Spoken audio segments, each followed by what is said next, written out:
हाँ साथियों, ये लर्निंग आउटकम्स 606 है, कक्षा छठवीं का है ये प्रश्न 12। आकाश ने 10 किलोग्राम सब्जी खरीदी जिसमें 3 किलोग्राम 500 ग्राम प्याज, 2 किलोग्राम 75 ग्राम टमाटर और शेष आलू है। ये तो आलू का वज़न कितना होगा। अब यहाँ हमको देखना होगा कि यहाँ 10 किलोग्राम दिया है और इधर 3 किलोग्राम और 500 ग्राम दिया है, इधर 2 किलोग्राम और 75 ग्राम ऐसा ये दिया है। तो इनकी इकाई हम देखेंगे पहले, तो इनकी इकाई में थोड़ा सा मिलान करना पड़ेगा कि एक जगह किलोग्राम दी है और एक जगह किलोग्राम और ग्राम भी दिया है। तो सबसे पहले हम ये देखेंगे कि इसमें दिया क्या है कि 10 किलोग्राम सब्जी कुल खरीदी गई, यानी कुल कितने ग्राम, 10,000 ग्राम। इसको हमने ग्राम में बदल लिया। अब पहले प्याज और आलू की इकाई हम समान करेंगे तो पता है हमको 1 किलोग्राम बराबर क्या होता है, 1000 ग्राम। जैसा अभी हमने ये इधर 10,000 किया है 10 किलो को, और प्याज का 3 किलो था तो 3 किलो 500 ग्राम, तो उसका कितना ग्राम हो जाएगा, 3500 ग्राम। इसमें टमाटर कितना है, 2 किलोग्राम और 75 ग्राम। अब यहाँ ध्यान देने की बात है, ये 75 ग्राम है, इसको ध्यान से बदलना है तो कितना हो जाएगा, 2075 ग्राम। बस यहीं पर चूक होने वाली है, तो इसको हमको विशेष रूप से ध्यान रखना है। तो शेष आलू का वजन बताना है। आलू का वजन बराबर कुल सब्जी का वजन ऋण प्याज का वजन धन टमाटर का वजन, दोनों को जोड़ देंगे तो 10,000 ग्राम जो है कुल सब्जी का वजन था, उसमें प्याज का वजन 3500 ग्राम और दूसरा टमाटर का वजन 2075 ग्राम। ये दोनों को जोड़ देंगे तो ये हो गया 5575 ग्राम, और टोटल कितना था, 10,000 ग्राम। दोनों 10,000 ग्राम में से 5575 को घटा दिया तो 4425 ग्राम। यानी इसको भी हम फिर वापस बदलेंगे, कितना, 4 किलो 425 ग्राम। यानी उत्तर ए जो है वो बिल्कुल सही है। प्रश्न 13 भी, ये भी लर्निंग आउटकम्स 606 का ही है, कक्षा छठवीं विषय का यह है। निम्न में से कौन सी सूची में संख्याएं अधिकतम से निम्नतम में क्रमबद्ध है। यानी ये जो 4 संख्याएं दी हैं, 4 ऑब्जेक्टिव दिए हैं, इनमें हमको ये देखना है कि बहुत साधारण बात है कि दशमलव के दाहिनी ओर के प्रथम अंक की चारों संख्याओं में हम तुलना करें। पहले तो ये देख लें कि इनके अंकों में बढ़ोतरी हो रही है या घटा हो रही है, तो ये हम देखेंगे। तो पहले वाले में देखिए 0.3, 0.4, 0.4 और इसमें 0.4, यानी ऐसा क्रम ये बढ़ रहा है, पर हमको तो अधिकतम से निम्नतम करनी है, तो ये भी कैंसिल हो गया। दूसरा देखो 0.4, 0.4, 0.4 और यहाँ आ गए 0.3। तो यहाँ ये पहला अंक जो है 0.4 है, फिर 0.43 है और 0.44 है ना। और इसके बाद देखिए इधर ये बड़ा हुआ है, ये सबसे बड़ा है, फिर ये छोटे हैं और ये छोटे हैं, फिर ये सबसे छोटा हो गया, यानी ये क्रम भी गड़बड़ है। इसमें हम ये देखेंगे कि चारों संख्याओं में तुलना करें तो अधिकतम से निम्नतम में कौन सा है, दशमलव के दाहिनी ओर दूसरे अंक की भी हम तुलना करते हैं तो घटते क्रम में डी एक ऐसा ये वाला है, ये ऑब्जेक्टिव जो सही है। 0.444 बड़ी संख्या हो गई, फिर 0.43 उससे छोटी हो गई, फिर 0.4 उससे छोटी हो गई और 0.345 ये सबसे छोटी हो गई। तो इसका उत्तर कौन सा होगा, डी, ये सही है। ओके, एक प्रश्न है, ये भी लर्निंग आउटकम्स 606 का ही है कि 7/8 मीटर तार के 2 टुकड़े किए गए। इनमें से एक टुकड़े की लंबाई 1/4 मीटर है, दूसरे टुकड़े की लंबाई कितनी होगी ये बताना है। बहुत सिंपल सी बात है कि 7/8 मीटर तार के 2 टुकड़े किए जाएं तो उनमें एक टुकड़ा 1/4 है, तो दूसरा क्या होगा। तो हम देखते हैं इधर कि कुल तार की लंबाई कितनी है, 7/8 मीटर, एक टुकड़े की लंबाई कितनी है, 1/4। अब पहले टुकड़े की लंबाई धन दूसरे टुकड़े की लंबाई बराबर कुल तार की लंबाई, यहाँ पर आ गया। तो पहले का 1/4 दिया है, दूसरे की लंबाई दी नहीं है, और टोटल दिए 7/8, तो दूसरे टुकड़े की लंबाई कितनी होगी? 7/8 ऋण 1/4, दोनों का लघुत्तम लिया, 8 आया, और इधर 7 ऋण 2 यानी 5/8 मीटर। अब चूँकि वो उसमें पूछा है उसने दशमलव में, तो 0.625 मीटर, यानी इसको काहे में बदला हमने? मीटर से। देखो ये इसको भाग दिया ना, तो 5 में 8 का जब भाग देंगे तो 0.625 मीटर ही आएगा। चलिए, अगर यानी उत्तर कौन सा? बी सही है। इधर भी ये भी M620। अब यहाँ पर ये लर्निंग आउटकम्स बदल गया है।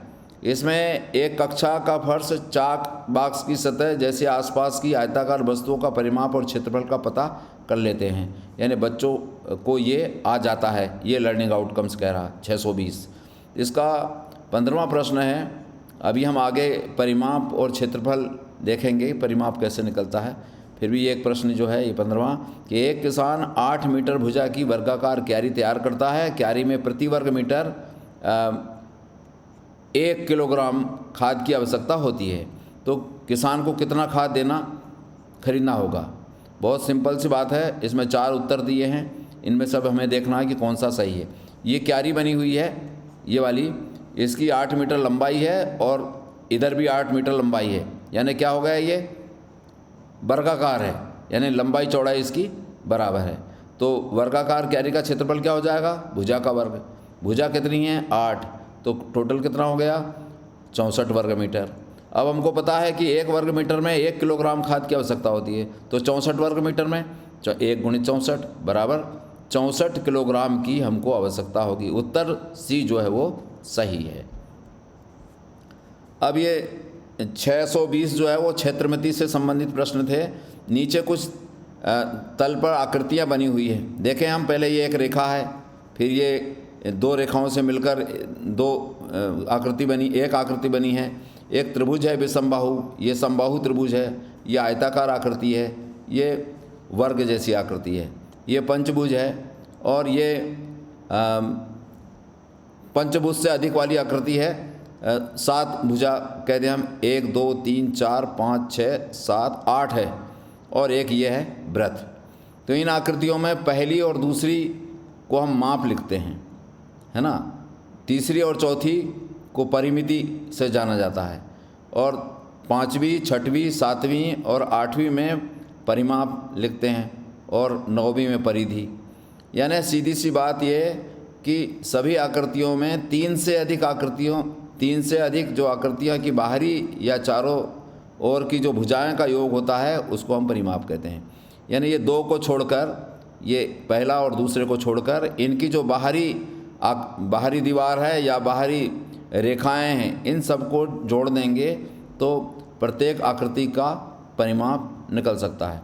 अब इसमें एक बात सोचने की बात है कि इनका जो आंतरिक भाग है, यानी 3 से लेकर ये सब आकृतियाँ हैं, इनके आंतरिक भाग के क्षेत्र को हम क्षेत्रफल कह सकते हैं। अब इनमें देखें त्रिभुजों में कि विषमबाहु त्रिभुज की भुजा अलग अलग होती है, तो तीनों को हम जोड़कर परिमिति निकाल लेंगे। और समबाहु में परिमिति क्या होगी? 3 गुणित भुजा, और आयत में 2 लंबाई धन चौड़ाई, चूँकि इसकी लंबाई चौड़ाई अलग अलग होती है, इसको हम ये परिमाप कहेंगे। अच्छा, वर्ग की परिमाप कैसे निकालेंगे? तो 4 गुणित भुजा वाली बात है। पंचभुज यदि है तो 5 गुणित भुजा। चूँकि इनकी भुजाएं बराबर होती है, इसलिए सीधा जितनी उसमें भुजा है, जितनी भुजा की वो आकृति है, 4 की है तो 4 गुणित भुजा, 5 की है तो 5 भुजा, पर ये सम भुजाएँ रहनी चाहिए। अब आयत का क्षेत्रफल क्या होता है? लंबाई गुणित चौड़ाई। वर्ग का क्षेत्रफल भुजा का वर्ग होता है। अब इसमें एक ये प्रश्न है इसी से संबंधित कि एक आयताकार भूखंड का क्षेत्रफल 440 वर्ग मीटर है, यदि इसकी लंबाई 22 मीटर है तो इसका परिमाप कितना होगा? 4 उत्तर दिए हैं, इनमें से हम देखेंगे कि कौन सा सही है। आयताकार का परिमाप 2 लंबाई धन चौड़ाई होता है। अब लंबाई इसमें 22 मीटर दी है ना। इसके बाद आयताकार भूखंड का क्षेत्रफल लंबाई गुणित चौड़ाई बराबर 440 वर्ग मीटर। लंबाई 22 दी है तो उसको 22 यहाँ हमने रख दिया, चौड़ाई निकाल लेंगे, चौड़ाई आई 20 मीटर। कितनी आई 20 मीटर। अब परिमाप निकालेंगे तो परिमाप का सूत्र है 2 लंबाई धन चौड़ाई, यानी लंबाई कितनी थी 22, चौड़ाई कितनी निकाली अभी हमने 20, तो 22 और 20 को जोड़ा 42 आया, 42 का दुगुना कर दिया तो ये 84 मीटर आ गया। उत्तर डी जो है वो सही है। अब इसी से संबंधित एक प्रश्न है 17वां, एक आयत का परिमाप 130 सेंटीमीटर है। परिमाप दिया है यानी आयत की चारों भुजाओं का जोड़ है। यदि आयत की चौड़ाई 30 सेंटीमीटर हो तो आयत का क्षेत्रफल कितना होगा। अब यहाँ परिमाप दिया है और क्षेत्रफल पूछ रहा है। 4 उत्तर दिए हैं, अभी हम देखते हैं कौन सा सही है। हमें मालूम है कि 2 लंबाई धन चौड़ाई बराबर आयत का परिमाप होता है ना। अब इसमें चौड़ाई दी है 30 सेंटीमीटर ये वाला, तो 2 लंबाई धन 30 जो इसमें मान रख दिया बराबर 130 है। तो लंबाई बराबर क्या हो जाएगा, लंबाई धन 30 बराबर 130/2, तो कितना आया 65 सेंटीमीटर। पर अभी ये लंबाई यहाँ बाकी है तो कितना है, लंबाई बराबर 65 ऋण 30, ये 30 को इधर लाए तो माइनस में हो गया, ऋण हो गया, तो कितने आई 35 सेंटीमीटर लंबाई। अब आयत का क्षेत्रफल कैसे निकालेंगे, तो लंबाई गुणित चौड़ाई, 35 सेंटीमीटर और 30 सेंटीमीटर बराबर 1050 वर्ग सेंटीमीटर। उत्तर बी जो है वो बिल्कुल सही है। चलिए 18वां प्रश्न देखो, ये चित्र में प्रदर्शित आकृति में छायांकित और अछायांकित भाग दिखाई दे रहे हैं, तो इसके क्षेत्रफल में, दोनों के क्षेत्रफल में क्या अंतर है वो ये बोल रहा है, छायांकित भाग में और अछायांकित भाग में।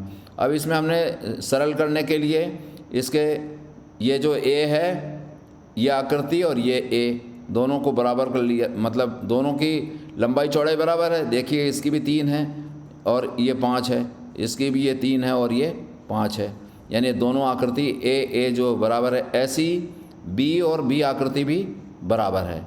अब रही बात यह है कि ये जो सी है और ये जो सी है, देखिए इसकी भी लंबाई 7 है और इसकी भी लंबाई 7 है, इसकी चौड़ाई 5 है तो इसकी भी ये 5 है, तो ये सी वाली आकृति भी दोनों बराबर हैं।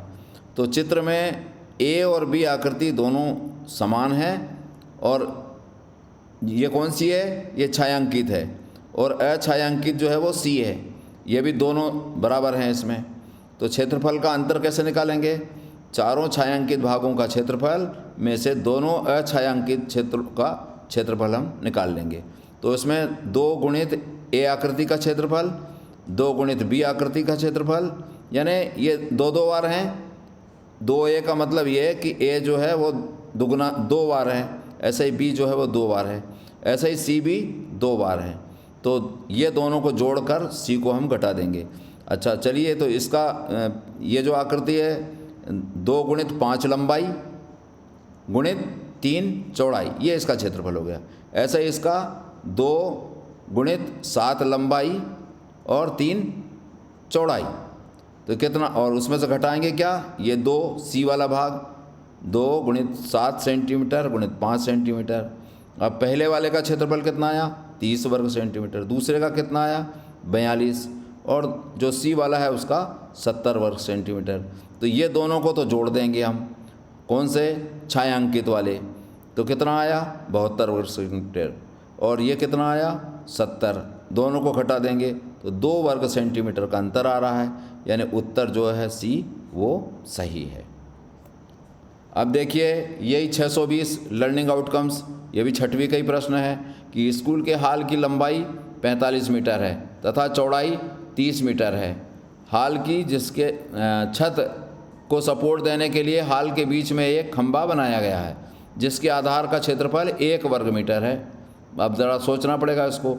तो यदि टाइल्स लगाने का व्यय 680 रुपये प्रति वर्ग मीटर हो तो संपूर्ण हॉल में टाइल्स लगाने का कितना खर्च आएगा। बहुत सिंपल सी बात है कि भाई हॉल की लंबाई दी है, इसमें हॉल की लंबाई कितने दी है 45 मीटर और चौड़ाई कितने दी है 30 मीटर। अब देखिए ये आकृति बनी हुई है, ये स्कूल का हॉल है, बीच में एक खंभा है, 1 बाई 1 का इसकी जगह इसने घेरी है। टोटल लंबाई इसकी 45 मीटर है और इसकी चौड़ाई 30 मीटर है। ये 4 ऑप्शन दिए हैं, इनमें से कौन सा सही है चेक करते हैं। तो हाल का क्षेत्रफल बराबर लंबाई गुणित चौड़ाई। लंबाई कितनी 45 गुणित 30 बराबर 1350 वर्ग मीटर। खंबे का आधार का क्षेत्रफल भुजा का वर्ग, चूँकि भुजा है लंबाई चौड़ाई बराबर है इसलिए भुजा का वर्ग, तो कितना वर्ग मीटर आया 1 वर्ग मीटर आया। टाइल्स लगाने वाला कुल क्षेत्रफल कितना है, तो उसके लिए हाल का क्षेत्रफल उसमें से खंबे के आधार का क्षेत्रफल घटा देंगे। हाल का क्षेत्रफल कितना निकला था अभी 1350 वर्ग मीटर, और इसका कितना है खंबे के आधार का 1 वर्ग मीटर, घटाया तो 1349 वर्ग मीटर आया। किसका, टाइल्स लगाने वाले क्षेत्र का। अब टाइल्स लगाने का खर्च बताएंगे तो क्या होगा, टाइल्स लगाने वाला कुल क्षेत्र कितना था 1349 वर्ग मीटर, और 1 वर्ग मीटर का ये खर्च कितना है तो 680 रुपये है। तो 1349 में 680 का गुणा कर देंगे तो ये आ गया है ना, कितना आ गया 9,17,320 रुपये। उत्तर कौन सा है, ए सही है। प्रश्न 20वां देखते हैं हम। 8 सेंटीमीटर लंबे और 5 सेंटीमीटर चौड़े एक गत्ते पर एक पेंटिंग इस प्रकार बनाई गई है कि उसकी प्रत्येक भुजा के अनुदिश 1.5 सेंटीमीटर हाशिया छोड़ा गया है। हाशिए का कुल क्षेत्रफल कितना होगा। अब देखो इसमें चारों तरफ हाशिया छोड़ दिया गया है 1.5 सेंटीमीटर इतने का। अब इसकी टोटल लंबाई कितनी है 8 सेंटीमीटर। यदि हम समझे तो 1.5 ये और 1.5 ये 3, तो अंदर वाले भाग जो है अछायांकित है उसकी लंबाई कितनी हो जाएगी, 8 में से 3 गया तो 5 हो जाएगी। ऐसे ही ऐसे में देखेंगे हम टोटल कितना है 5 सेंटीमीटर, ये 5 सेंटीमीटर, पर चूँकि 1.5 यहाँ भी है और 1.5 ये भी है तो 3 सेंटीमीटर घटाएंगे तो ये कितनी हो जाएगी, इसकी चौड़ाई 2 सेंटीमीटर।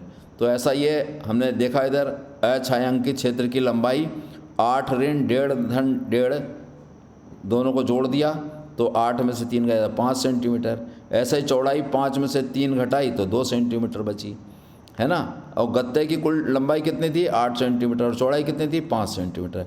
तो हाशिए का क्षेत्रफल कैसे निकालेंगे भाई, संपूर्ण गत्ते का क्षेत्रफल निकालेंगे, उसमें से अछायांकित का क्षेत्रफल घटा देंगे। तो गत्ते का क्षेत्रफल क्या है, लंबाई गुणित चौड़ाई, और इसकी भी लंबाई गुणित चौड़ाई। तो इसके कितनी है गत्ते का क्षेत्रफल 8 गुणित 5 सेंटीमीटर, और इसका कितना है 5 गुणित 2 सेंटीमीटर। तो ये तो हो गया 8 पंजे 40 सेंटीमीटर, और ये हो गया 10 वर्ग सेंटीमीटर। घटा देंगे तो 30 वर्ग सेंटीमीटर आएगा। उत्तर बी जो है वो बिल्कुल सही है।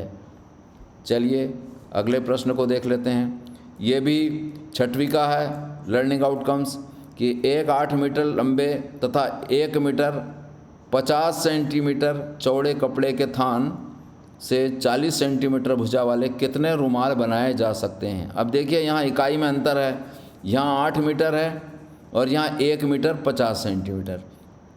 तो सबसे पहले हम तो इनकी इकाई को हम समान करेंगे, बिना इकाई समान किए हुए इसको हल नहीं कर सकते। तो थान की लंबाई कितनी है 8 मीटर, तो कितने सेंटीमीटर हो जाएगा ये 800 सेंटीमीटर। चौड़ाई कितनी है 1 मीटर 50 सेंटीमीटर, तो कुल टोटल कितना होगा 150 सेंटीमीटर। एक रुमाल की लंबाई कितनी है, लंबाई और चौड़ाई दोनों बराबर हैं चूँकि, तो 40 सेंटीमीटर दी है। थान का क्षेत्रफल कुल कितना हो जाएगा, लंबाई गुणित चौड़ाई बराबर 800 सेंटीमीटर और 150 सेंटीमीटर बराबर कितना हो जाएगा 1,20,000 वर्ग सेंटीमीटर। अब एक रुमाल का क्षेत्रफल अभी हमने देखा उसकी लंबाई चौड़ाई बराबर है, तो 40 गुणित 40 बराबर 1600 वर्ग सेंटीमीटर। कुल रुमाल की संख्या कैसे निकालेंगे, तो कुल थान का क्षेत्रफल उसमें से एक रुमाल का क्षेत्रफल का भाग दे देंगे, तो ये भाग देने पर 75 रुमाल आए। यानी उत्तर कौन सा सही है इसमें, सी वाला उत्तर बिल्कुल सही है। प्रश्न 22 देखेंगे कि 5 मीटर लंबाई तथा 4 मीटर चौड़ाई वाले आयताकार भूखंड पर 1 मीटर भुजा वाली वर्गाकार फूलों की 5 क्यारियां बनाना है। अब भूखंड के शेष भाग पर घास लगाई जानी है। यदि घास लगाने का व्यय 160 रुपये प्रति वर्ग मीटर है तो घास लगाने में कुल कितनी राशि व्यय होगी, ये बताना है। तो इसमें 4 उत्तर दिए हैं, देखते हैं कौन सा सही है। ये हमने एक भूखंड बनाया है ABCD, इसकी लंबाई 5 मीटर है, चौड़ाई 4 मीटर है, और इसमें 1 बाई 1 के कितने 5 क्यारी बनाना है। कितनी क्यारी बनाना है 5। तो दिया है भूखंड की लंबाई 5, चौड़ाई 4 मीटर, एक क्यारी की लंबाई और चौड़ाई दोनों बराबर हैं यानी 1 वर्ग मीटर। घास लगाने का क्षेत्रफल कैसे डायरेक्ट निकालेंगे, तो भूखंड का क्षेत्रफल में से 5 वर्गाकार क्यारियों का क्षेत्रफल घटा देंगे। इसका भूखंड का क्षेत्रफल लंबाई गुणित चौड़ाई, और 5 वर्गाकार कार्यों का 5 भुजा का वर्ग। चूँकि इसकी भुजा लंबाई चौड़ाई बराबर है तो इसका हो गया 5 चौके 20 वर्ग मीटर और इसका हो गया 5, घटा दिया तो 15 वर्ग मीटर आया। अब आपको पता है कि 1 वर्ग मीटर घास लगाने का खर्च 160 रुपये है, तो 15 वर्ग मीटर का कितना हो जाएगा, 160 गुणित 15 यानी 2400 रुपया। तो उत्तर बी जो है वो बिल्कुल सही है। अब ये M 621 ये सांख्यिकी से संबंधित है, तो ये तालिका चित्र और बार से संबंधित है। इसको थोड़ा सा हम समझेंगे कि ये जो आंकड़े दिए हैं, आंकड़ों को किसी उद्देश्य से हम एकत्रित करते हैं और आंकड़ों को एकत्रित करके उनको जमाते हैं, जमा कर वर्गीकृत करते हैं और फिर हम कोई निष्कर्ष निकालते हैं। तो किसी जानकारी को प्राप्त करने के लिए आंकड़ों को एकत्रित किया जाता है। अब इसमें देखिए विद्यार्थी दिए हैं अनीता, कपिल, सोनू, कला, सुधा, रवि, आशा, जिमी और जैद, और उनके कुछ प्राप्तांक दिए हैं गणित विषय के 78, 72, 87, 73, 85, 51, 79, 57 और 65। अब इसमें वो क्या कह रहे हैं कि कितने विद्यार्थी ऐसे हैं जिन्होंने 70 से 80 के मध्य अंक प्राप्त किए हैं। तो बहुत सरल सी बात है, ये 70 इधर लिख लिया और ये 80 लिख लिया। बीच में कौन कौन से हैं, देखो 72 है, 73 है, 78 और 79। कितने हैं, 4। तो उत्तर कौन सा होगा सही, सी वाला। ऐसे ही 621 लर्निंग आउटकम्स का ये प्रश्न है कि किसी चौराहे पर प्रातः 10 बजे से 11 बजे तक निकलने वाले वाहनों की संख्या हम पता लगाएंगे। तो वाहन का नाम बस है, ट्रक है, स्कूल बस है, कार है और मोटरसाइकिल है। अब संख्या कितनी है, 16, 9, 22, 41 और 85।